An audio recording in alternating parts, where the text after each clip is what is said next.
Hello friends, welcome back to my channel চেখে দেখো। আশা করি তোমরা সবাই ভগবানের আশীর্বাদে ভীষণ ভীষণ ভালো আছো। আমিও কিন্তু খুব ভালো আছি। আমি শতাব্দী চলে এসেছি আজকের চারা ভেটকির আরও একটা নতুন স্বাদের নতুন রেসিপি তোমাদের সঙ্গে শেয়ার করার জন্য। চারা ভেটকির অনেক অনেক রেসিপি আগে শেয়ার করে নিয়েছি, ভবিষ্যতেও করব। তো আজকের আবারও একটা একেবারে নতুন স্বাদের নতুন স্টাইলের রেসিপি শেয়ার করতে চলেছি। আর আজকের ভিডিওটা কিন্তু স্কিপ না করে পুরোটা দেখার অনুরোধ রইল। আজকের ভিডিওটা আমি স্টেপ বাই স্টেপ তোমাদের সঙ্গে শেয়ার করে নেব। টাইটেল আর থাম্বনেল দেখে তো বুঝেই গেছো আজকের কি বানাবো। তাহলে চলো ঝটপট দেরি না করে বলে দিই। আজকের আমি বানাবো শোলা কচু দিয়ে চারা ভেটকির ঝোল বা ঝাল। তো শোলা কচু দিয়ে চারা ভেটকির ঝোল বা ঝাল বানানোর জন্য আমি এখানে চারা ভেটকি নিয়েছি। এটা এই ভেটকিগুলো এই মোট তিনটে করে পিস হয়েছে। তো সেরকমই নিয়েছি, সেরকম সাইজের। আর মাছগুলোকে ভালো করে কেটে ধুয়ে আমি লবণ মাখিয়ে রেখে দিয়েছি আধা ঘন্টা 1 ঘন্টা আগে। এখানে নিয়েছি শোলা কচু। শোলা কচুগুলোকে হলুদ জলে হালকা করে জাস্ট ভাপিয়ে তুলে নিয়েছি। লাগছে পেঁয়াজ কুচি, টমেটো কুচি। এখানে নিয়েছি আদা, 1 ইঞ্চি আদা, 2-3 কোয়া রসুন, জিরে আর হলুদের গুঁড়ো একসঙ্গে একটা মিহি পেস্ট বানিয়ে নিয়েছি লবণ, হলুদ, চেরা কাঁচা লঙ্কা। এখানে নিয়েছি কালো জিরে আর তেজপাতা, এগুলো অবশ্যই ফোড়নের জন্য। তো সবার প্রথমে আমি মাছের মধ্যে হলুদের গুঁড়োটা মাখিয়ে নেব।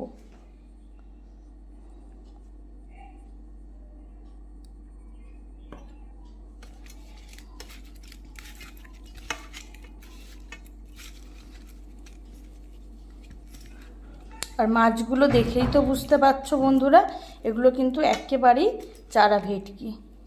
তো মাছের মধ্যে হলুদের গুঁড়োটা মাখানো কমপ্লিট হয়ে গেছে। এখন সোজা চলে যাব রান্নাতে। তো আছে কড়াই বসিয়ে দিয়েছি, কড়াইতে দিয়ে দেব সর্ষের তেল। যেহেতু ভেটকি মাছ রান্না করছি আমি, সে কারণে সর্ষের তেলেই করব। তো প্রথমে সর্ষের তেলটাকে খুব ভালো মতো ধোঁয়া ওঠা গরম করে নেব। তো সর্ষের তেলটা কিন্তু এখন খুব ভালো মতো ধোঁয়া ওঠা গরম হয়ে গেছে। এখন লবণ আর হলুদ মাখানো চারা ভেটকির পিসগুলোকে আমি তেলের মধ্যে দিয়ে দেব।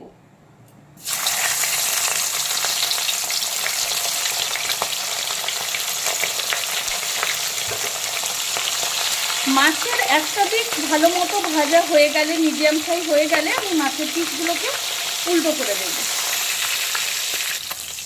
তো মাছের একটা দিক কিন্তু ভালো মতো ভাজা হয়ে গেছে। ওই মাছগুলোকে উল্টো করে দিচ্ছি। দেখে বুঝতেই পারছো বন্ধুরা, মিডিয়াম ফ্রাই কিন্তু হয়ে গেছে। এখন মাছের উল্টো দিকটাকেও একইভাবে মিডিয়াম ফ্রাই করে নেব।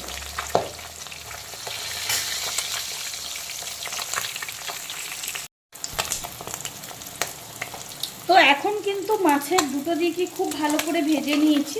মাছগুলোকে আমি তেল থেকে তুলে নিচ্ছি।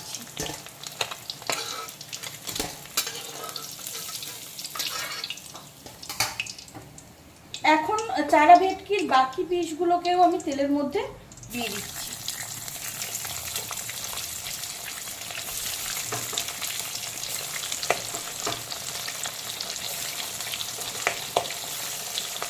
এখন বাকি পিসগুলোকেও ভালো করে উল্টে পাল্টে মিডিয়াম ফ্রাই করে তুলে নেব।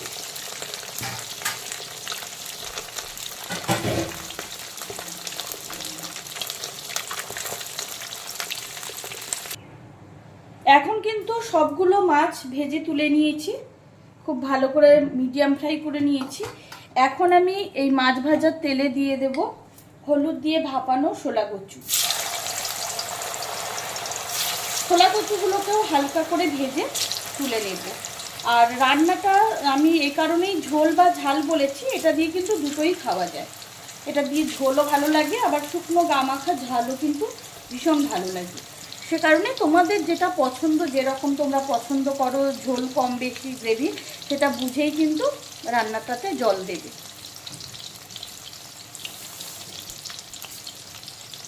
ছোলা কচুগুলোকে হালকা করে ভেজে তুলে নেব।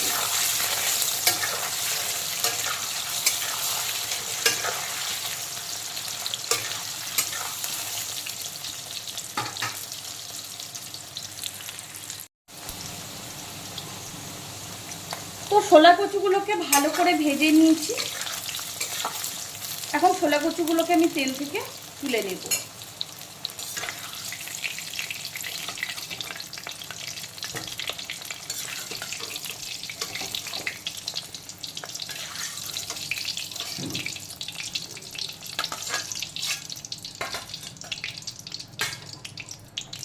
এখন মাছ আর ছোলা কচু ভাজার তেলেই প্রথমে দিয়ে দেবো কালো জিরে ফোড়ন।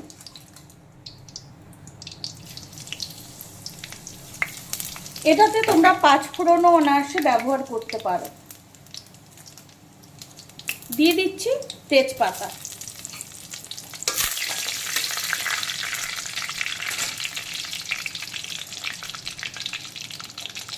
দিয়ে দিচ্ছি পেঁয়াজ কুচি,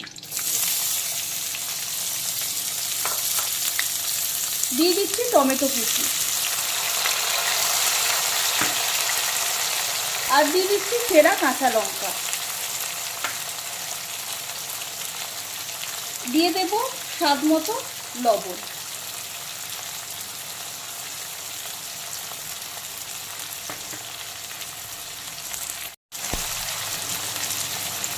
এখন বেশ কিছুক্ষণ প্রথমে পেঁয়াজ টমেটো আর কাঁচা লঙ্কাটাকে একসঙ্গে ভালো করে কষিয়ে নেব। আর লবণটা দিয়ে দিলাম তাতে করে টমেটো পেঁয়াজ আর কাঁচা লঙ্কাটা যাতে খুব তাড়াতাড়ি গলে যায়। এটাতে কিন্তু আলাদা করে পেঁয়াজটাকে প্রথমে ভেজে নেওয়ার কোনো দরকার নেই, একসঙ্গে আমি কষিয়ে নেব খুব ভালো করে। আঁচটা আমি এখন লো টু মিডিয়াম ফ্লেমে রাখবো অল্টারনেট করে করে। এখন কিন্তু লো টু মিডিয়াম আছে অল্টারনেট করে করে আমি 3 থেকে 4 মিনিট সময় নিয়ে পেঁয়াজ টমেটো কাঁচা লঙ্কাটাকে ভালো করে কষিয়ে নিয়েছি। আর দেখতেই পাচ্ছ লবণটা যেহেতু দিয়েছি সে কারণে খুব সুন্দরভাবে সব কিছু গলে গেছে আর খুব সুন্দর একটা স্মেল বেরোচ্ছে। সমস্ত কাঁচা গন্ধ কিন্তু একেবারে চলে গেছে। তো এখন আমি দিয়ে দেব আদা রসুন জিরে আর হলুদ গুঁড়ো মিহি পেস্ট। এখন আবারও বেশ কিছুক্ষণ পুরো মশলাটাকে ভালো করে মিক্সড করে নেব। আঁচটা এখনো কিন্তু লো টু মিডিয়াম আছে ফ্লেমে রাখতে হবে যাতে মশলাটা পুড়ে না যায়।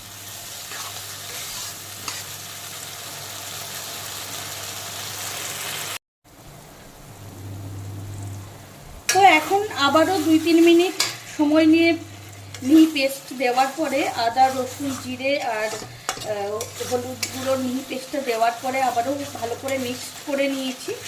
তো এখন দিয়ে দেবো কিছুটা পরিমাণ জল যাতে মশলাটা পুড়ে না যায়। খুব ভালো মতো কষানোর আগে বা কাঁচা গন্ধ চলে যাওয়ার আগে মশলাটা পুড়ে না যায়।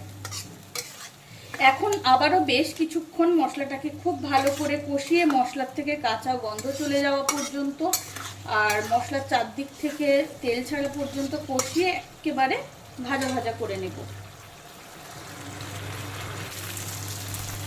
এখন আবারও বেশ কিছুক্ষণ সময় নিয়ে পুরো মশলাটাকে কষিয়ে একেবারে ভাজা ভাজা করে নিয়েছি। আর দেখতেই পাচ্ছ বন্ধুরা মশলার চারদিক থেকে সুন্দরভাবে তেল ছেড়ে গেছে আর সমস্ত কাঁচা গন্ধ কিন্তু মশলার একেবারেই চলে গেছে। এখন কষানো মশলার একটা খুব সুন্দর স্মেল বেরোতে শুরু করেছে। তো এখন দিয়ে দেব ভেজে রাখা ছোলা কচু।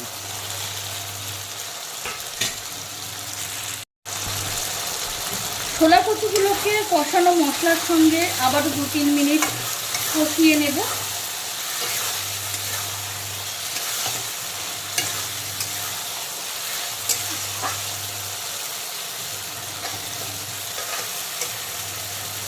আর আঁচটা আমি এখন অবশ্যই মিডিয়াম টু হাই ফ্লেমে অল্টারনেট করে রেখেছি। তো এখন ভেজে রাখা ছোলা কচুগুলো দেওয়ার পরে আবারও 2-3 মিনিট মিডিয়াম টু হাই ফ্লেমে কচুগুলোকে কষিয়ে নিলাম মশলার সঙ্গে। এখন দিয়ে দেবো কিছুটা গরম জল। জলের পরিমাণটা আগেই বলেছি, সেটা তোমাদের বুঝে শুনে দিতে হবে। তো আমি এখানে মিডিয়াম গ্রেভি রাখবো, সেটা বুঝেই কিন্তু জলটা দিলাম। এখন বেশ কিছুক্ষণ ফুল আছে ছোলা কচুগুলোকে রান্না করে নেব। ছোলা কচুগুলো যখন প্রায় 80% সেদ্ধ হয়ে যাবে, তখন আমি ভেজে রাখা চারা ভেটকিগুলোকে ঝোলের মধ্যে দিয়ে দেব।